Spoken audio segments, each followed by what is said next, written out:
Hello, everybody. Obviously, some very, very big news today. Bigger news than you could imagine on a Thursday morning. I mean, like, talk about big news. It's big. It's big, baby. Big, big news. We have Elon Musk, who is buying Twitter. That's what's happening. Well, he's trying to buy Twitter, but he is trying to buy Twitter. Elon and Twitter. Let me put this on Twitter. The market open is about to happen. It is going to be fun to see the reaction from the market. I'm very interested to see the reaction to Twitter stock. Do we think it's going to happen? Do we not think it's going to happen? I mean, this is going to be incredibly interesting. Elon Musk has proposed a $43 billion takeover of Twitter. He would be paying $54.20 per share for the company, which is a 58% or like 55% premium, or 54% premium on the shares from their January 28th price, and a 38% premium from the day he decided to start buying Twitter stock. We've got the market opening very soon, and when the market opens, we are going to be seeing what people are saying. Back at it, no rest for the wicked. Yes, sir. Theo J, what's up? Cameron, what's up? Twitter actually does not have a choice but to sell. Why do you say that, Glitch Life? Why do you say, like, I see your perspective, but why do you think Twitter has to sell? Because the way I think about it, and we're going to get more deep into it over the market open, is that Twitter has a monopoly on communication. It's pretty simple. Cameron says, dumb question. If he buys Twitter, does he get all the shares and we get the money? Yeah. Like, so if you have 10 shares of Twitter right now and you bought them at $30, Elon would be buying your 10 shares for $54.20, which means you make $24.20 of profit. So you get the money and he gets the shares, which means he gets to own the Twitter. What does he actually gain becoming a super conglomerate? So that's the thing, right? I think Twitter has a monopoly on communication that's fast. If you look at every media publication in the world, they make money through articles. How do you get traffic for your articles? You put them into Twitter. And so Twitter is an incredibly powerful resource. He gains this media, entity, this platform that the entire world uses to be able to communicate, which is incredibly important. But I also think that means that maybe it's not worth Twitter selling. Like, maybe they can actually go for it and it could be a really, really valuable company one day. The question is just if it can get there. Cameron, you will not be able to hold your shares if he sells. You will get to vote on if you want to sell your shares, but if you get outvoted by the rest of the people that are voting, which is like management, board, I think some retail gets like some percentage of votes, then that ultimately determines what happens. Glitchlight says they have a fiduciary duty to support the shareholders, so if there's an offer that benefits shareholders in the near term, they are legally required to accept. That's true unless they can justify a case that it's not actually benefiting shareholders in the short term or in the long term. Let's go to Webull. Let's look at Twitter stock, and market is going to open in 2 minutes, guys. So Twitter was at $80, which is significantly above $54 on February 26, 2021. Now, I know 2021 was a bubble. I get it. But nonetheless, Twitter had the ability to rise at $80, which is a 100% gain from here. Is there a world in which Twitter is going to be able to potentially get to that level again? That is the existential question. That is the fundamental question. And Twitter, they have 275 million daily active users. If that gets up to like 400 million daily active users and their monetization starts, like, there is a world in which Twitter could really be a big, big social media company. But you can't have 5% of Facebook's market cap, right? That shows an inadequate use of the monetization potentials on Twitter. Now, granted, Twitter is not Facebook. The social graphs and the network effects are a little bit different because Twitter is more so broadcasting, whereas Facebook is connecting with your friends. So the advertising mechanisms are fundamentally more superior because they're able to track your data and really understand how these things operate. But it's still pretty bad in terms of their monetization. And if they can change that, then $54 maybe is not the best deal. If they can't change that, then it might be the best deal for Twitter at the moment. And I think that's the discussion. That's what we got to try to figure out at the end of the day. Owen, what's up? With Elon, it's like watching episodes of Billions at the moment. Literally. NFT Gaming, what's up, bro? Happy you're here. Market is about to open. You guys know what's coming. Get your ears ready. If you're listening to this, if you're walking, get ready. You guys, you see what's in my hand. It's in my hand for a reason. It's in my hand for a reason. I want to see how Twitter reacts. That's my thing. I want to see what happens to Twitter. All right, market is open.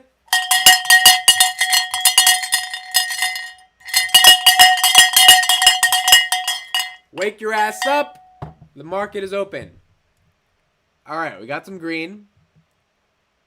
Got some green. Got a decent amount of red.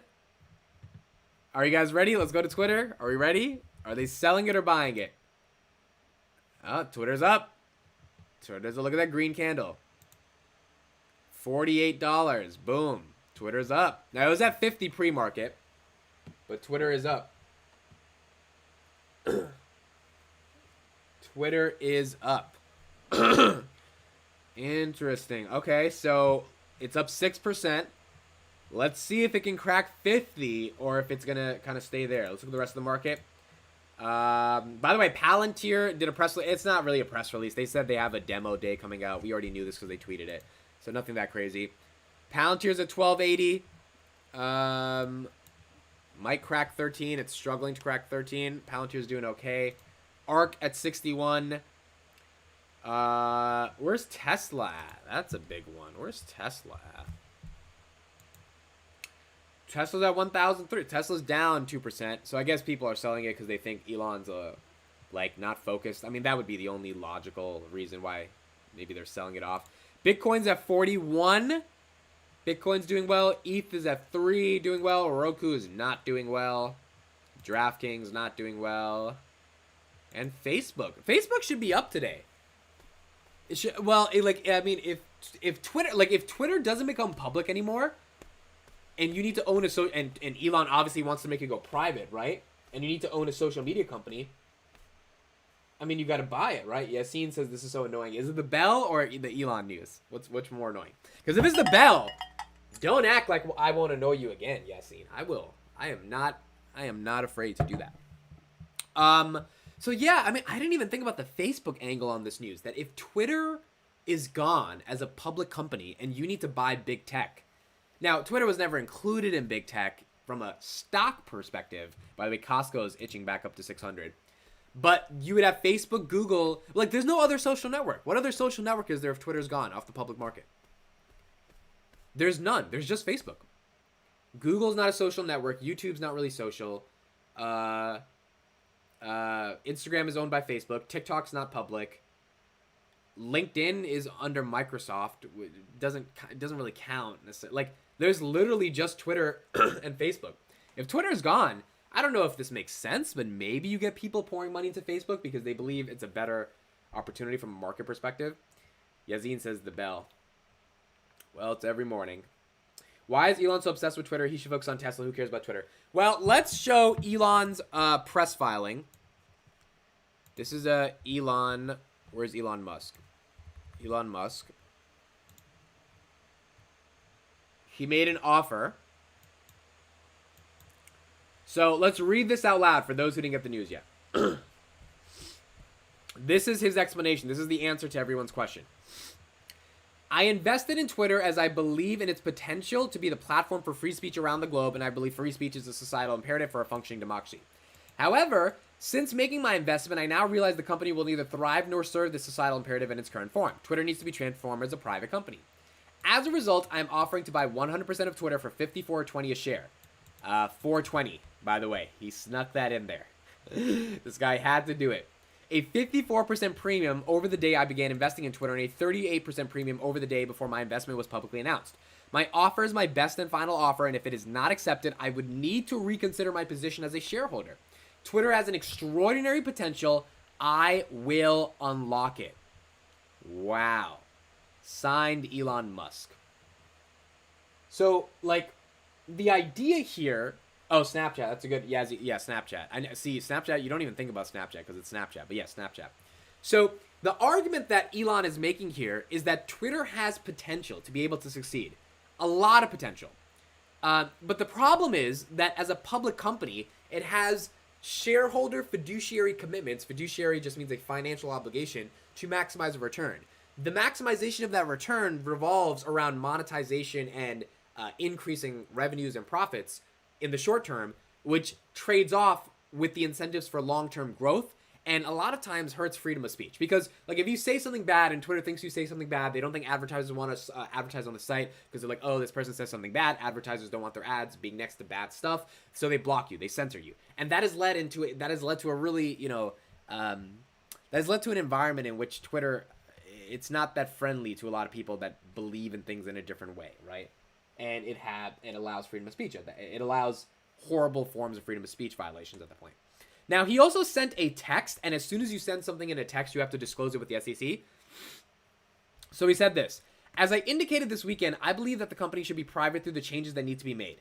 After the past several days of thinking this over, I've decided I want to acquire the company and take it private. I'm going to send you an offer letter tonight. It will be public in the morning. Are you available to chat? Voice script. Best and final. I am not playing the back and forth game. I have moved straight to the end. That's such a boss move. Like, imagine you're playing chess and he goes straight to checkmate. He's like, this is what's happening. It's a high price and your shareholders will love it. If the deal doesn't work, given that I don't have confidence in management nor that I believe I can drive the necessary change in the public market, I would need to reconsider my position as a shareholder. This is not a threat. It's simply not a good investment without the changes that need to be made. And those changes won't happen without taking the company private. So he's really headfast on we need to get the company to be private.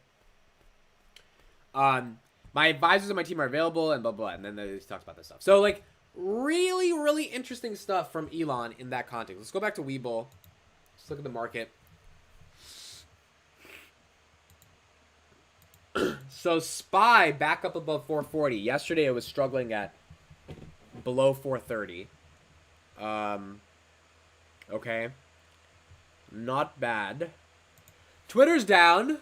Twitter's struggling with this news. So typically when an acquisition happens, the stock price jumps very close to the acquisition price. Because if an acquisition is very likely, like people buy the crap out of the stock and it gets like held at a cap at around $54. Or like in this case it would be 54. It won't go above 54 because that doesn't make sense. And you would need massive amounts of demand to justify that. So the fact that it's not moving higher, it's been kind of flat the past couple of days. It kind of shows that it kind of shows that people are a little skeptical on this. Now, let's talk a little bit about some core thoughts about this. How could Elon monetize Twitter if Twitter was not a public company? Well, if it was a private company, there is a world in which there is potentially some blockchain level additions to the monetization features, more of a decentralized platform. There is a world in which Twitter's core like advertising revenue could be subsidized by subscriptions. I mean, most people won't pay money for Twitter per month. It's why you won't pay money for Facebook per month. Now, as someone who uses Twitter avidly, I would probably pay $10 a month on Twitter. I wouldn't do that for Facebook, but for Twitter, I would. I would pay $10 a month for Twitter. The question is, how many people are there like me that would do that? There's not a lot. Right? There's just not a lot. Now, I use Twitter. I find it as a means to like get attention, all this stuff, but I wouldn't pay $10 a month for Twitter. Additionally, the utility of Twitter would decrease rather significantly if there was a paywall to access Twitter. Because my job on Twitter is to get attention and get retweets and likes and like cultivate a following. If there's less people on the platform, there's less people that I have the potential to reach because there's this barrier to entry. There's this massive paywall. Range Rover in the chat, what's up, what's up, good morning, happy you're here. Which means that as a result of Twitter creating this subscription paywall, which I don't think Elon's going to do, but that's like one way to potentially, skirt the advertising issues that Elon has publicly said harm Twitter from its ability to become a pretty good service. You would trade off with user growth. Users want to grow when something is free. People do not want to pay for stuff. The fact that we pay for services, like I pay for YouTube Premium because I love YouTube, but like most people I know would never pay $12 a month on YouTube. They're like, why would I pay for YouTube videos, right? But like I use it a lot, so I pay for it. And that's the thing. Theos is in the chat. No one pays for social media. I think that's why Zucks has been asked many times, hey, why don't you get rid of ads? You get rid of the algorithm, just charge $10 a month. And it's like, it's something to remember that most people in the world don't have a disposable $10 a month to spend on social media. Like, that's just not how the world works. Like, most people in really impoverished areas are not Like, they barely have like bank accounts that they can get set up. You want people to pay $5 a month and like deal with subscriptions. It's just a lot versus just click something on your phone, boom, you're into the service.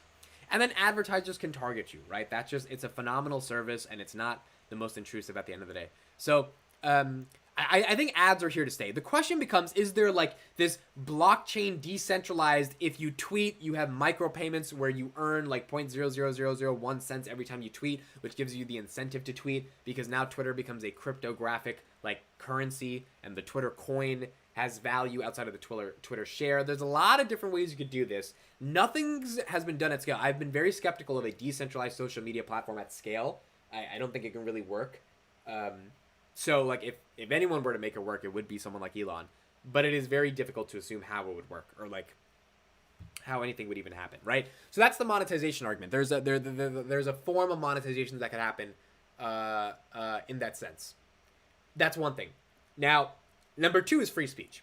The question is, could Elon actually transform Twitter and its management? And I think this is the reason he wants to buy Twitter, because you have a lot of ideologically dogmatic individuals on the board of Twitter and in the company, employees, etc., that believe it is their duty to protect people when something bad is said. I'm not saying they are wrong. I'm not saying they're right. I'm saying that is what they believe. Which means at the point where people believe in that, the question becomes, how does Elon get people into Twitter that don't believe in that? Because you can't believe in that if you can't believe in that if you're trying to create a culture in which you want unfiltered thoughts and ideas in the actual like platform, right?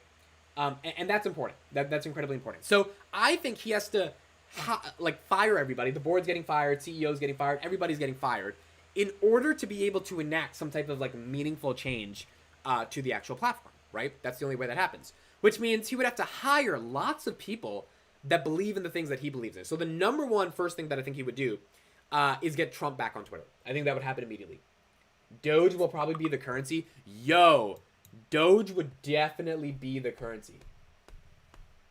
Doge would. YouTube Premium is a must if you use YouTube a lot. I agree. Doge will. Yeah, like that's a great point, Range Rover. That's a great point, because like we know Elon has pumped Doge like heavily. Now, obviously, the Doge hype has died down, but like Elon and Doge are like he loves Doge, right? He believes it's the fastest currency. He believes it's a fun meme. If he made Twitter operating through a cryptographic cryptocurrency framework powered by Doge, and 215 million people every day, use Doge to enact payments on the platform, that's a big deal. That's a very possible option. That would be kind of huge, to be honest. That'd be dope. But anyway, free speech, right? So if he would have to get all these people to be aligned on free speech, and Trump would be on the platform, which brings into question what happens to Trump's Truth Social SPAC, which was always a horrible idea. The tech also sucks. It hasn't launched. It's been months. Was Trump ever going to launch a real social network as a competitor? It's all hype. It's probably all nonsense. Running a tech company is not easy. You kind of do need people who know what they're doing here. If Trump's back on Twitter, the SPAC, the DWAC doesn't matter anymore, because he doesn't, like, Trump doesn't want to build his own social network. He just wanted to be able to tweet. He just wanted to be able to talk. He built a social network so he could talk, because he was banned off Twitter. So, like, if you just allow the guy back on Twitter, I don't think the social network has any relevance anymore. But if you put Trump on Twitter, I think the engagement on Twitter goes through the roof again, because Trump's going to tweet some ridiculous stuff every day. And because he's going to tweet that stuff, people are going to give it attention. And I think that'll be the first step in making Twitter more engaging and also more aligned with free speech and ideological stuff. So that's really important. Sorry, Mitt, been calling you Amish for like 3 lives. No problem. Tom is in the chat. He says, don't tell them about the drama behind the stage. Okay, maybe do tell. It's funny. Yeah, guys, we also had a, let me, I haven't even talked about that yet. We had a Money Talks episode today. But today's Money Talks episode was not like your average Money Talks episode. Because Grace, our amazing show producer, ended up not being able to come in today because for some reason in Florida, out of all places, there's traffic. And she's the one that makes the show happen. So if you look at this show from yesterday, you see all these graphics and all this stuff. Like, she makes all this stuff happen. She was out today. So we had to go live, and I think we did a good job. We had 890 people, I think, at the height of it. So we did a good job. Let's look at some of the comments. If Elon buys us out and takes it private, what happens to your stock? You get paid. I'm surprised so many people are asking this question. Yeah, people don't know this. Amit is putting J.O.'s rhyme game to shame. Sorry, J.O.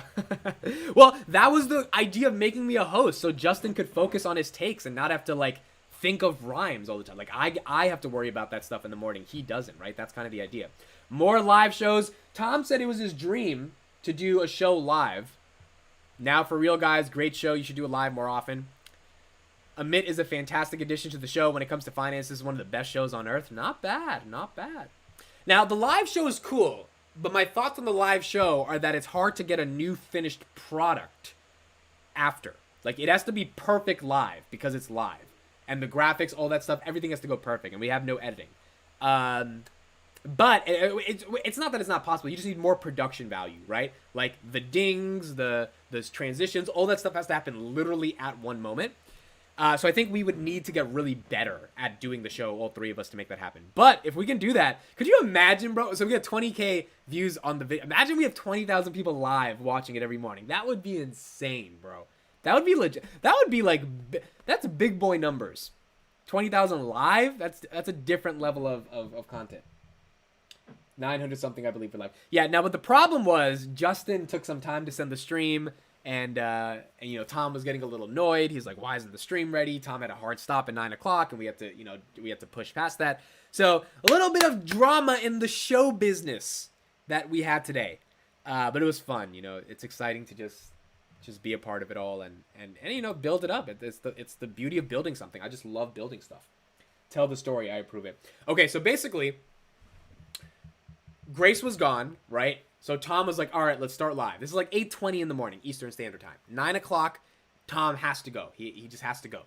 So 8:20, you know, me and Tom are chatting off because Justin's not there. And we're like, yo, let's do it live. And we're preparing. We're getting the takes ready, all that stuff. We're like, all right, we're just going to have to do it live. So Tom is in the chat. He's like, Justin, where's the new link? Right? We need the new link. And Justin's like using the bathroom. He's doing this. He's doing that. He's going for a walk. He's smoking a joint. Like, we don't know what Justin is doing. He's not sending the stream link. And so Tom gets pissed off. Like, I haven't seen Tom this pissed off in a while. So we get on the stream finally when Justin sends the link, and then we're on the stream, and Tom's like, "What took so long?" It's like a mafia member, right? And you said you were gonna do something for them, and they're waiting. And then you finally come with the bag of cash and you give it to them, and they just look at you, and they're ready to shoot you, right? They have their gun, and they're just like, what took so long? And they want to hear the right answer to not shoot you because they got the money, they got what they wanted, but now they're thinking, should they just shoot you because they're mad at you? And then Justin gets annoyed. Justin's like, shut the F up.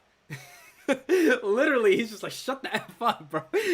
And I can understand Justin's point, right? Because Justin had to make the thumbnail. Justin had to do this. Justin was freaking out. He had to get a new camera set up. Like, so Justin was absolutely valid in being annoyed. Was he valid in saying shut the F up? Probably not. You don't want to tell anyone to shut the F up. If Tom said shut the F up, it's probably also not the best. You don't want to tell people to shut the F up, especially if you're working with them, you know, your coworkers. Like, for the 100 people in the chat, by the way, we got 100. This is awesome.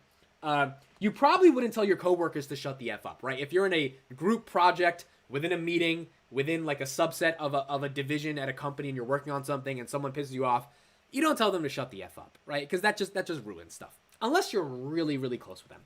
So Justin obviously felt he was really, really close with Tom, and he's like, you know what? I'm getting really tired of this mother effer. I'm gonna tell him to shut the F up. He doesn't know what I'm going through today. So we get on stream, he's like, shut the F up, chill.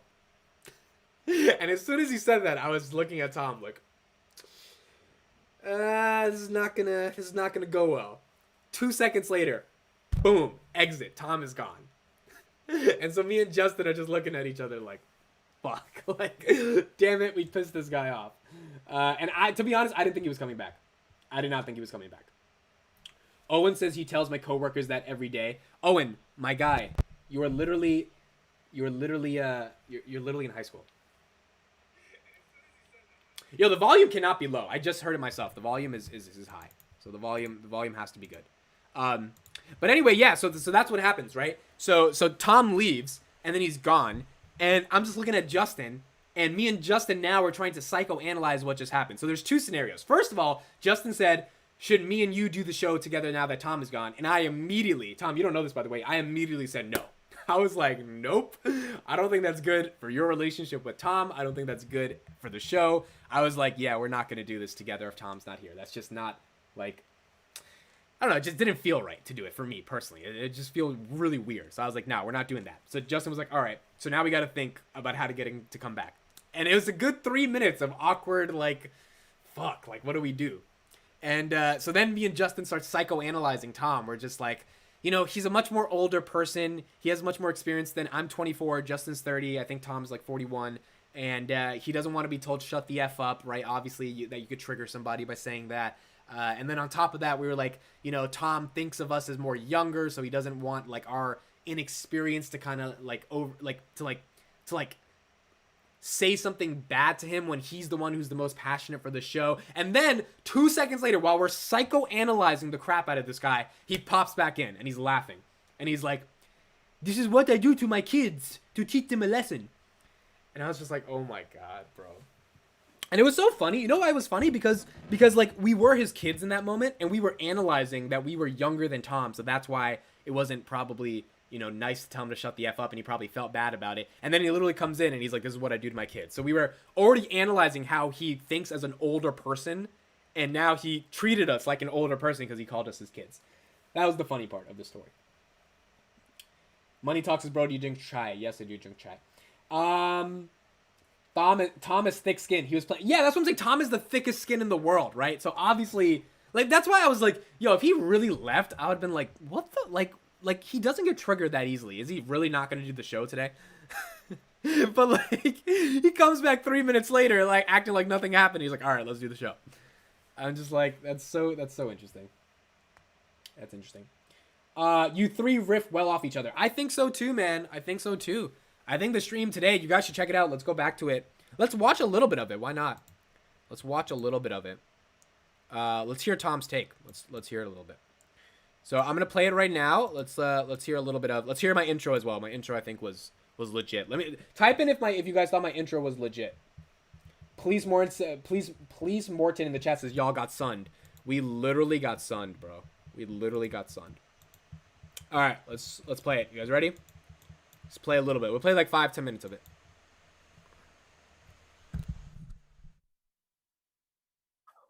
All right. Yeah.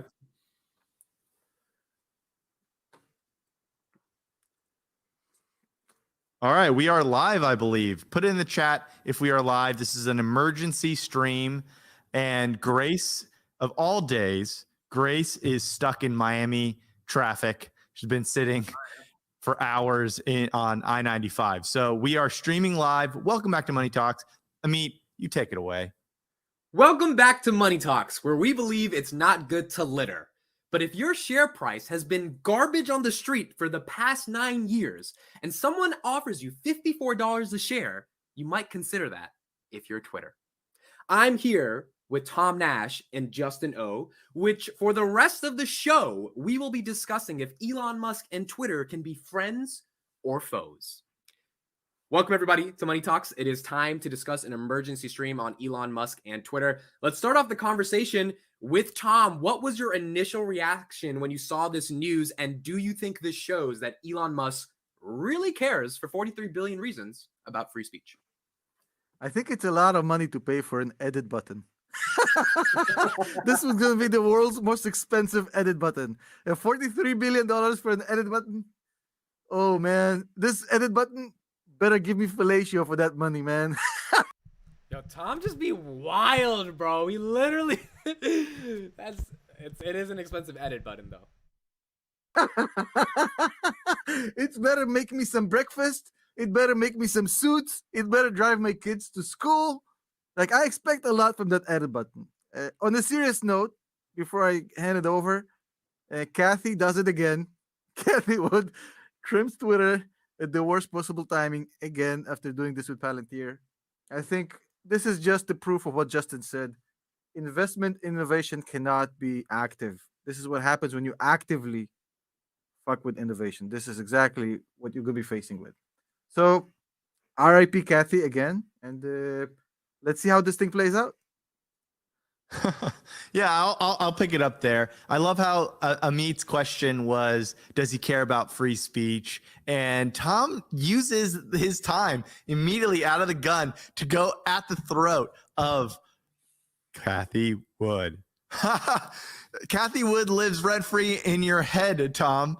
But going back to the original question, does he care about free speech? I think that he mainly cares about the free speech thing. I think he's finally acting like the billionaire Bruce Wayne, I don't know, Jeffrey Bezos kind of guy, right? Instead of buying clout in the real world like yachts and a big mansion, he doesn't like getting kicked off or censored on his favorite platform for 42069 memes. So this is his way of owning the platform. You're gonna kick me off, I'm just gonna buy you. But I will call my co-host Tom Nash and say he was right. That Tom was right, that he was gonna buy the whole thing, and that Tom said that very initially that when there was a breakup in him joining the board, that Elon didn't like the management and thought the management was like incompetent. That's what Tom said. So I'll give you credit there. And we saw in his letter, he basically just called him out, right, Tom? He basically. So if you want the rest, go to the Money Talks stream. Check it out. I'm going to post the link in the chat. I actually didn't know that Tom literally said that he was going to buy it. I guess I missed that part, but I guess he did. So, yeah. That's the news for today, guys. That's pretty much it. We're going to go back to the market in 1 sec. Let me put it in the chat. So that's the link if you guys want to check it out. Let's go back to Webull real quick. Let's just see how things are going in the market. Tesla's down. Twitter is still flat. It's trying to get above there. Palantir is 1270. And that's pretty much it. The rest of the market is pretty average. Most of it is red, a little bit of green. That's pretty much it. I'll have some more videos coming out today with my thoughts on Twitter and Elon. Amazing, amazing stuff. I guess we'll see how the saga continues and where it goes from here.